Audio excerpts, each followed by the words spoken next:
Carly Fiorina is among the candidates who are looking to gain ground and get some attention tonight in the first debate of the evening. She's meeting voters right now in Ankeny, Iowa. You can see her there. And my next guest knows her pretty well, you might say. Joining me now is Frank Fiorina. Good to have you with us, sir.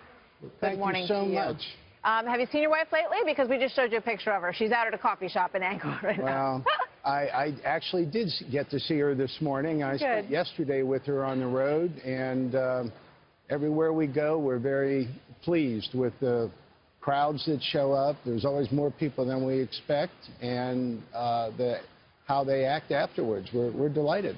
You've been by her side for a long time, at AT&T in your careers, and then at I think when you were about 48, you decided to step back and sort of let her do her thing and support her. You were a bodyguard for her at one point, right?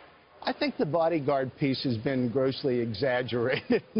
You were her husband, standing by her side then. That's true. Yeah. That's true. But we've known each other 34 years now, and we've been together 32. She's always been supportive of me, so when it came time for her to go to HP, it made no sense for me to keep my 12-hour day job. Right.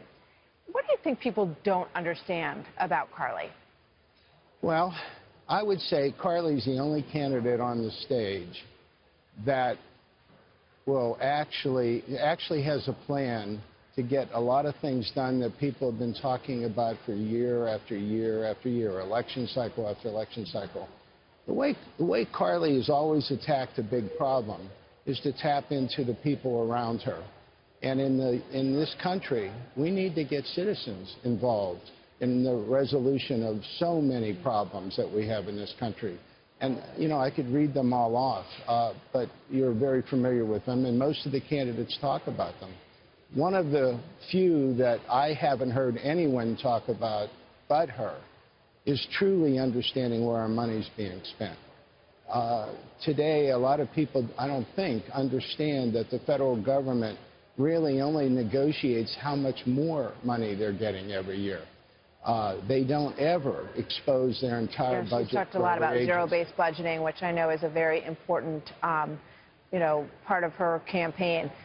Talk to me about the ups and downs and how you guys have remained strong through them, because, you know, when you look at one point she was on the main stage, she had a very good performance in Cleveland in the first debate that Bill and I did out there. How do you sort of keep strong given the fact that the numbers are not great? Well, it's pretty simple.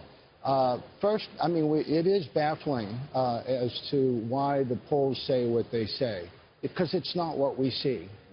Everywhere I go, the people are enamored with Carly. When people meet Carly, they love her. I've had more people come up to me after an event when I am with her and say, I didn't know who she was when I came into this room. I'm voting for her. I was going to vote for so-and-so. She's my candidate. I love her. She's got to be our president. We hear that consistently everywhere we go. So it's a matter of keeping her in this race so people get to understand and know her better, and I'm feeling pretty good about it. She's a fighter. There's no doubt about it. I want to play a little soundbite here for the folks at home, something interesting that she said on the campaign trail. Let's take a listen. I've been underestimated all my life. I've gotten used to it. But I also know that most people will give you a fair shot. And so I look for the people who are going to give me a fair shot.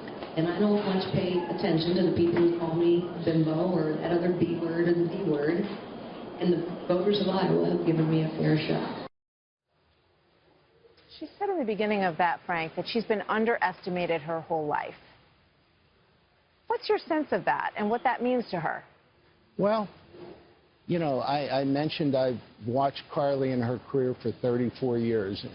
And throughout that time, I mean, I met her when she came right out of her MBA, started with the Bell system, 1 million people in the company.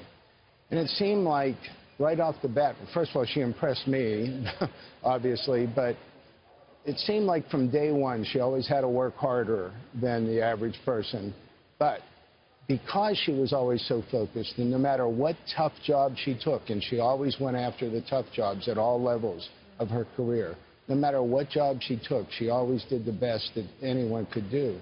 People recognized that. So she would find support from a lot of people that just kind of recognized how smart, how articulate, how dedicated she was, and they would drag her along. Carly never meant to be a CEO, but just like, you know, her parents taught her that no matter what you do, you'd be the best at it, and that really bode well for her, as well as myself, by the way. She talks about, at the end of that soundbite, about the B word, and she has talked about, you know, the struggle for being a woman out there in this position. Do you think, you know, has she allowed people to get to know all sides of her well enough, do you think? Well, that's an excellent question. I hope so. I try to spend as much time as I can on radio and on television talking about the loving, caring side of her. Carly, when I met her, it was a very bad time in my life, and she saved me and my two little girls, as far as I'm concerned. She is the most loving, caring person you'd ever want to meet. But talking about some of those statements, I mean, it's amazing what some people did to her in her career, but she never put up with it. I remember the first time she was an actual manager, she was introduced by her manager as our token bimbo. Really? Think about that. I mean, that's Really? an amazing statement. Wow. After that meeting, and everyone left after she met her team, she went up to him and said, "Don't you ever do that to me again." Now, he could have fired her, but she didn't put up with it. That's an incredible story, Frank. Thank you for sharing that with us. We'll see you later tonight. Thank you, sir. Thank you so much. We've got some good ones lined up for her. That's all we're saying, all right? We got some good ones lined up for the others, too. For everybody, exactly. Excellent. Thank you, Frank.